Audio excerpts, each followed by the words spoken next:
పెళ్లిలో కళ్ళు తిరిగి పడిపోయిన మీనా ప్రెగ్నెంట్ అని తెలిసి కుట్ర చేసిన రోహిణి చెంప పగలగొట్టిన బాలు.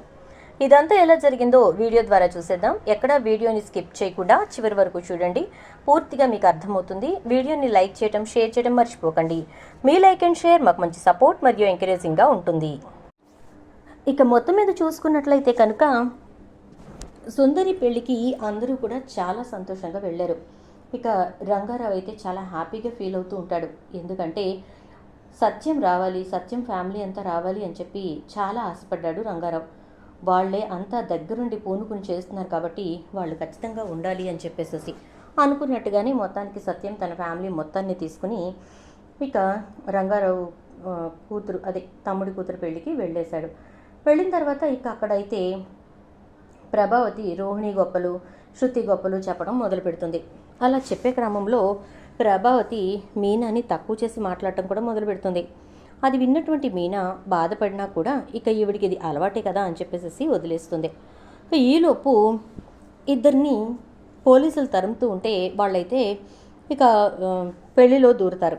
అలా దూరిన తర్వాత కామాక్షి దగ్గరికి వచ్చి కామాక్షిని పలకరించి, మేము మీ చుట్టాలమే, మీ ఇంటికి సంబంధించిన వాళ్ళమే అని చెప్తారు. అంటే మీకు గుర్తు మర్చిపోయినట్టున్నారు మమ్మల్ని అని చెప్పేసి చెప్పి మొత్తానికైతే కామాక్షిని బురిడి కొట్టించి వాళ్ళైతే ఇక పెళ్ళిలో దూరిపోతారు. వాళ్ళని చూసినటువంటి కామాక్షి అయితే నిజంగానే వీళ్ళు మా వాళ్ళు అన్నట్టుగా, మాకు తెలిసిన వాళ్ళు అన్నట్టుగా ఇక అందరికీ పరిచయం చేస్తూ ఉంటుంది. అలా పరిచయం చేసే క్రమంలో కామాక్షి పెళ్లి కూతురు దగ్గర వీళ్ళు ఉంటారు, మీరందరూ భోజనాలకు వెళ్ళండి అని చెప్తుంది. ఆ మాటలు విని ఇక ప్రభావతి అందరితో కలిసి భోజనానికి వెళ్ళిపోతుంది. ఈలోపు మీనా అయితే వీళ్ళని ఎక్కడో చూశాను, పేపర్లో ఫోటోలు రావడం చూసిన గుర్తు, ఎందుకన్నా మంచిది వీళ్ళతో కాస్త జాగ్రత్తగా ఉంటే పోతుంది అని చెప్పని అనుకుంటుంది. ఇక అదే విషయాన్ని కామాక్షికి అర్థమయ్యేటట్టుగా సైగ చేసి చెప్పేసరికి, నేను పెళ్లి కూతురు దగ్గర ఉంటానులే వదిన, మీరందరూ వెళ్ళి భోంచేసి రండి అని చెప్తుంది. దాంతో అమ్మయ్య అలర్ట్ అయిందిలే అనుకుంటుంది. ఇక ఈలోపు ముఖేష్, ముంబై ముఖేష్ ఉంటాడు కదా, ఆయన నేను హైదరాబాద్కి వచ్చాను, మనోజ్ నిన్ను కలవాలి, ఎప్పుడైనా వస్తే చెప్పండి కలుద్దాం అని చెప్పని అన్నావు కదా, మరి ఇప్పుడు కలుద్దామా అని చెప్పనంటే వస్తున్నాను సార్ అంటాడు. వస్తున్నాను సార్ అనేసరికి ఇక బాలు మనోజ్ తోటి, ఏంట్రా ఎక్కడికి బయలుదేరావంటే, ఇట్లా ముఖేష్ వచ్చాడు కలవడానికి వెళ్తున్నాను అనేసరికి, ఒరే ఎప్పుడైనా కమ్యూనికేషన్ గ్యాప్ పెట్టుకోకూడదురా, నువ్వు ఇట్లా పెళ్లిలో ఉన్నానని చెప్తే ఆయన రమ్మంటారా ఏంటి అని రవి అంటాడు. నేను వెళ్ళి కలిసి వస్తానరా అంటాడు మనోజ్. కుదరదు అని చెప్పి ఇక బాలు అయితే ఫోన్ తీసుకుని ముఖేష్కి ఫోన్ చేస్తాడు. ఇక ముఖేష్ ఫోన్ లిఫ్ట్ చేసి, చెప్పు మనోజ్ అని అంటే, సార్ నేను బాలుని అని చెప్పని అంటాడు.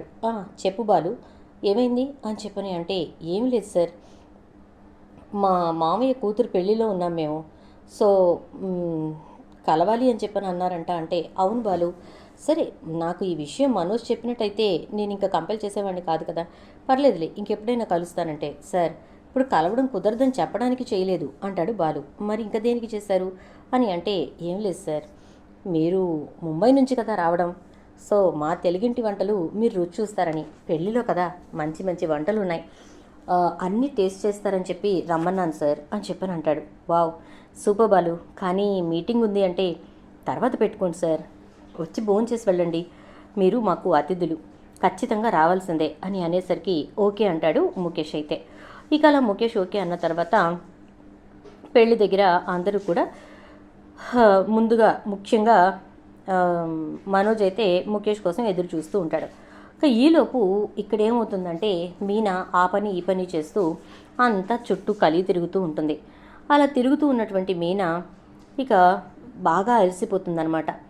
అలసిపోయిన తర్వాత ఇక తిరిగి కళ్ళు తిరిగినట్టు అయిపోయి ఒక చోట కూర్చోబడిపోతుంది. అలా కూర్చోబడిపోయేసరికి ఇక బాలు వస్తాడు. ఏంటి మీనా ఏమైంది, ఎందుకు అలా ఉన్నావు అని చెప్పేసేసి అనేసరికి, ఏం లేదండి, ఏంటో బాగా కళ్ళు తిరుగుతున్నట్టున్నాయి అని అంటుంది. అదే మరి నీకు చెప్తూనే ఉన్నాను, తెగ తిరుగుతూ ఉంటావు, గిలక్కాయలాగా తిరుగుతూ ఉంటావు, మొత్తం ఆరోగ్యం చెడగొట్టుకుంటావు, జాగ్రత్త అని, నువ్వు వినవు కదా అని అంటే, అది కాదండి అంటుంది. ఈలోపు ఎక్కడో మేకమామ, అదే ఇంకెవరు మాణిక్యం మాట వినపడినట్టుగా అనిపించి, ఇదేంటి ఇక్కడ మేకమామ వాయిస్ వినపడుతుంది అంటాడు. ఇక బాలు అయితే, నాకు ఇందాక నుంచి ఎక్కడో ఆయన గొంతు వినిపించినట్టుగా అనిపిస్తూ ఉంది అంటే, ఈలోపు ఇక చుట్టూ చూసేసరికి ఎవరు కనిపించరు. ఇక విద్య అయితే ఎప్పుడైతే మాణిక్యం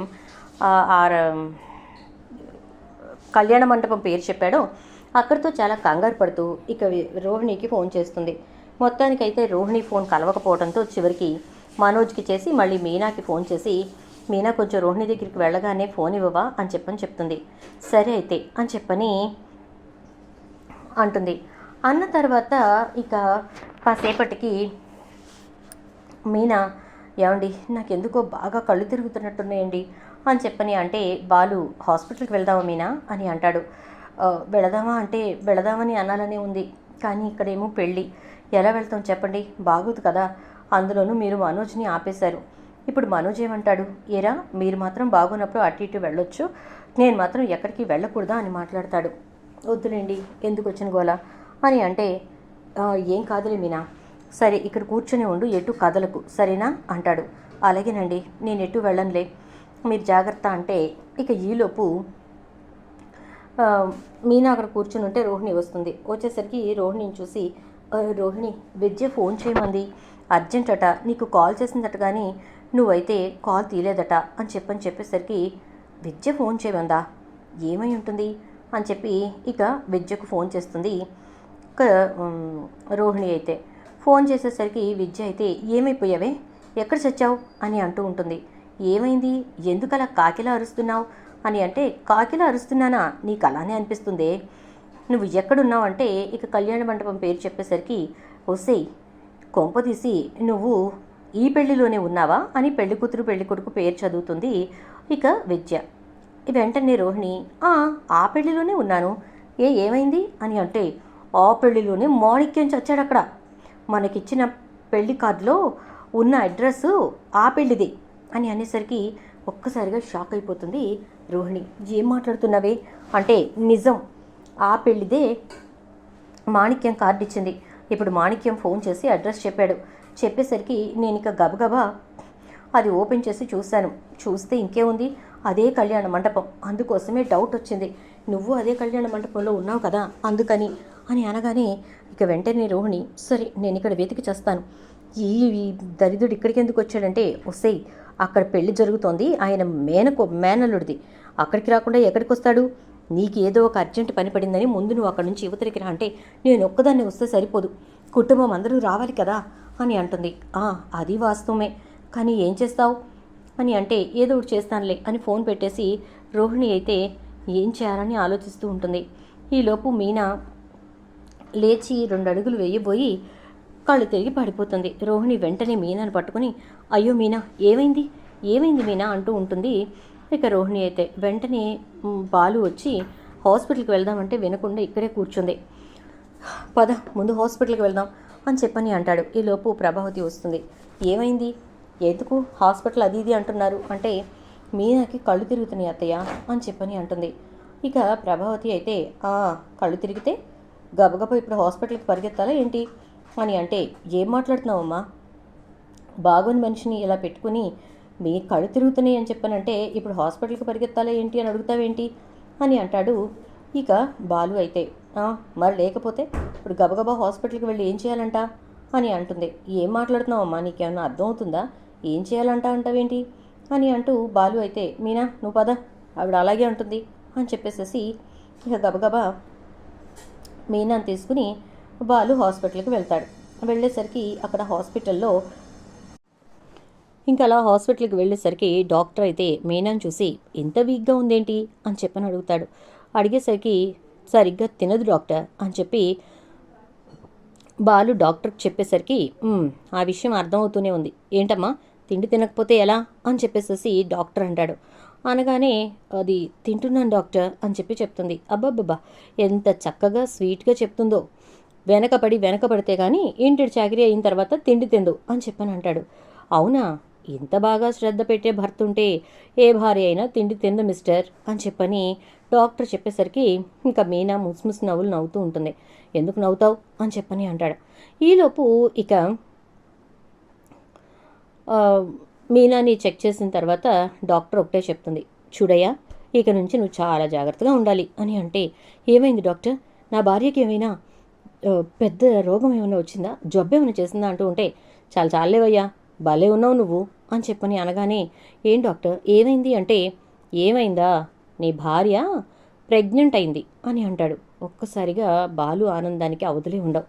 ఏం డాక్టర్ మీరు చెప్పేది అంటే, నిజం, మీ ఆవిడ ప్రెగ్నెంట్, ఇక నువ్వు తండ్రి అనిపించుకోవడానికి రెడీగా ఉండు అని చెప్తాడు.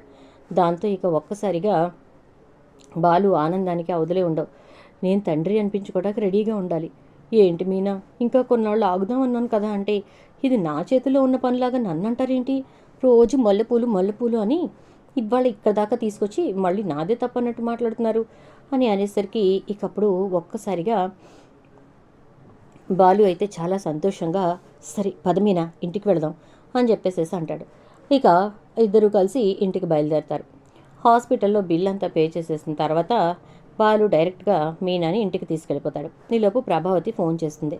చేసి, ఏంటి ఎక్కడికి వెళ్ళారు అని అంటే, హాస్పిటల్లో పని అయిపోయింది, అందుకే ఇంటికి వచ్చేసాం అని అంటే, నోరు మూసుకుని పెళ్లి దగ్గరికి రండి అని అంటే, సరే అని చెప్పి చచ్చినట్టు ఇక హాస్పిటల్కి వెళ్ళొచ్చిన బట్టలు ఎందుకులే అని డ్రెస్ చేంజ్ చేసుకుని వెళ్తారు.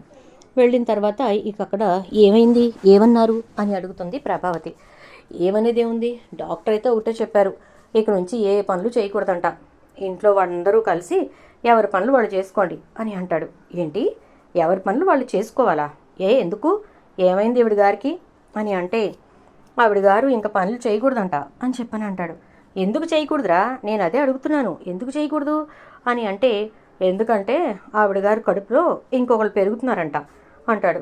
ఇక ఒక్కసారిగా ప్రభావతి షాక్ అయిపోతుంది. ఏం మాట్లాడుతున్నావురా అంటే, అవునమ్మా, మీనా ప్రెగ్నెంట్ అని చెప్పి డాక్టర్ చెప్పారు అనగానే రోహిణి ఒక్కసారిగా షాక్ అయిపోతుంది.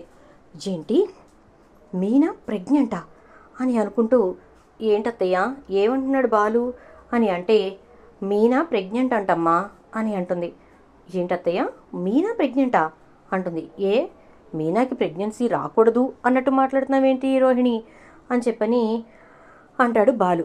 అయ్యో అలా కాదు బాలు, నేను మామూలుగా అడుగుతున్నాను, సడన్గా ఏంటి అని చెప్పి అంటే, అదేమన్నా గూడ్స్ ట్రైనా లేకపోతే ప్యాసింజర్ ట్రైనా చెప్పి మరీ రావడానికి, అది ప్రెగ్నెన్సీ సడన్గానే వస్తుంది కదా అంటాడు. ఈలోపు ప్రభావతి కల్పించుకొని, ఏంట్రా తెగ నీలుగుతున్నావు అని అంటే, మా ఆవిడ కడుపుతో ఉంది, ఇకపై ఏ పనులు చేయదు అంటే, ఆ విషయం గురించి ఇంటికి వెళ్ళినాక మాట్లాడుకుందాం, అయినా ప్రెగ్నెంట్గా ఉన్నవాళ్ళు పనులు చేసుకుంటే చాలా మంచిది తెలుసా అని అంటుంది. ఈలోపు రోహిణి ఇదంతా చూస్తూ, ఇలాగే వదిలేస్తే చాలా ఇబ్బంది పడాల్సి వస్తుందని చెప్పేసి ఇక ఈ పక్కన కూర్చోమీనా అని కూర్చోపెట్టి, తర్వాత నిదానంగా మీనా కూర్చున్న కూర్చుని నిదానంగా పడేసే ప్రయత్నం చేస్తుంది. ఒక్కసారిగా అది చూసినటువంటి బాలు షాక్ అవుతాడు. రోహిణి ఇలాంటి పని చేస్తుంది ఏంటి, అసలు పార్లరమ్మకి ఇలాంటి బుద్ధి ఎందుకు వచ్చింది అని చెప్పని ఆలోచిస్తూ ఇక ఒక్కసారిగా మీనా అని గట్టిగా పిలిచేసరికి మీనా లేచి నిలబడుతుంది. నిలబడేసరికి మంచి పని చేశావు అని అంటాడు. ఏమైందండి అంటే, ఏమైందా, కొంతమంది కిట్టని వాళ్ళు 100 రకాల పనులు చేస్తూ ఉంటారు అని చెప్పేసి అంటూ ఇక పెళ్ళైపోయిన తర్వాత ఇంటికి తీసుకెళ్ళి మీనాకి దిష్టి తీస్తాడు. తీసేసరికి రోహిణి అయితే, ఏంటి బాలు తెగ దిష్టి తీసేస్తున్నావు, మీ ఆవిడగాక ప్రెగ్నెంట్గా ఉంది అని అంటే, అవును మా ఆవిడగాక ప్రెగ్నెంట్గా ఉందని కొంతమందికి కళ్ళు గిట్టక మండపంలో కుర్చీ తన్ని పడైపోయారు అని అంటే, ఎవర్రా వాళ్ళు అంటాడు. ఇక సత్యమైతే, ఎవరో ఉంటారులే నాన్న, ఉండకుండా ఉండరు కదా అని చెప్పేసి అంటే, ఎవరైనా ఎవరున్నా సరే అక్కడ ఎవరు ఏం చేయలేరు, ఇక మీనా ఈ ఇంటికి వారసుని ఇవ్వబోతోంది, అందరూ జాగ్రత్తగా సంతోషంగా ఉండండి. ఇక మా అమ్మకు కూడా ఫోన్ చేసి చెప్పాను, మా అమ్మ ఆస్తి కాగితాలు పట్టుకుని వస్తుందంట, రిజిస్ట్రేషన్ చేయిస్తానంది అనేసరికి ఇంకా ప్రభావతికి గుండెల్లో రాళ్ళు పడినట్టు అవుతుంది. ఏంటండి మీ అమ్మగారు ఎవరికి రాయాలి ఎవరికి రాయొద్దు అని ఆలోచించరా ఏంటి అని అంటే, చూడు అది మా అమ్మ ఇష్టం, దాంట్లో నువ్వు ఈ విషయంలో జోక్యం చేసుకుంటే అస్సలు ఊరుకోదు అని చెప్తాడు. చెప్పిన తర్వాత ఇక రోహిణి పైకి వెళ్తూ ఉంటే బాలు అయితే రోహిణి దగ్గరికి వెళ్ళి, చూడు రోహిణి, ఇంకొకసారి గనక మీనా జోలికి వస్తే చంపేస్తా జాగ్రత్త అని అంటాడు. ఏం మాట్లాడుతున్నావు బాలు అంటే, నిజం మాట్లాడుతున్నాను, నా కళ్ళతో నేను చూశాను, నువ్వు మీనాని కింద పడేయాలనుకోవటం అంటే, ఛీ నోర్మి ఏం మాట్లాడుతున్నావు అని చెప్పి గట్టిగా అరుస్తుంది. ఈలోపు వీళ్ళందరూ వస్తారు. వచ్చేసరికి ఏంట్రా ఏమైంది అని చెప్పానంటే, ఈ పార్లర్ అమ్మ మీనాని కూర్చున్న చైర్ని కాలుతో తన్నబోయింది అని చెప్పానంటే బుద్ధి జ్ఞానం లేకపోతే సరి, జాగ్రత్త బాలు అని నోరు జారుతుంది ఇక రోహిణి అయితే. అలా నోరు జారటంతో బాలుకి కోపం వచ్చి వెంటనే రోహిణి చెంప చెల్లున పగలు కొడతాడు. అక్కడ వదిలేశాను, ఇక ఇక్కడ వదలను అని చెప్పి కొట్టేసరికి ఇక మనోజ్ అయితే ఏంట్రా ఇది, ఏంటి నువ్వు చేస్తున్న పని అంటే కుక్క కాటుకు చెప్పు దెబ్బ, అర్థమైందా అని చెప్పి అక్కడ నుంచి వెళ్ళిపోతాడు. చూద్దాం మరి ఏం జరుగుతుందో రాబోయే ఎపిసోడ్స్లో. ఇలా జరిగితే బాగుండని మీకు అనిపిస్తే వెంటనే